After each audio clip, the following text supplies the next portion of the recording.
Welcome to my channel. तो आज की वीडियो है उन लोगों के लिए जिनके बाल बहुत बहुत ड्राई हैं और बहुत डिफिकल्ट हो रहा है उनके लिए उनको मैनेज करना। So this is an excellent mask for your hair जो कि आप ट्राई करेंगे और आपके बाल बहुत अमेजिंग हो जाएंगे। So do watch the video.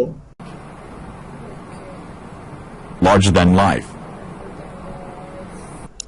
Okay, let's start the recipe. Add papaya puree in the bowl. Just blend papaya, then add yogurt in it. Then I'm going to use bit of lemon shine के लिए. It's optional.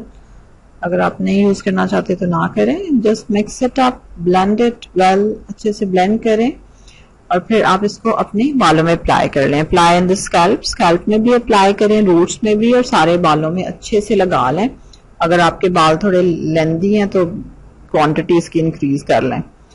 Just leave it on your here for about 30 minutes और 40 minutes तक आप इसको अपने बालों में रखें. And after that wash it of. Shampoo कर लें अच्छे से और उसके बाद आप देखेंगे कि आपके बाल बहुत ही टेम हो गए हैं और मैनेजेबल हो गए हैं. This is really great mask for the dry hair. Do try it. इसको जरूर ट्राई करें and then let me know how it worked on your hair. और अगर आपको भी कोई अच्छी टिप पता है, रेसिपी पता है for dry hair, do share it with me in comments.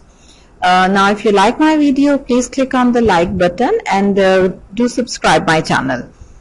Share my video with others. Thanks for watching. Don't forget to subscribe the channel.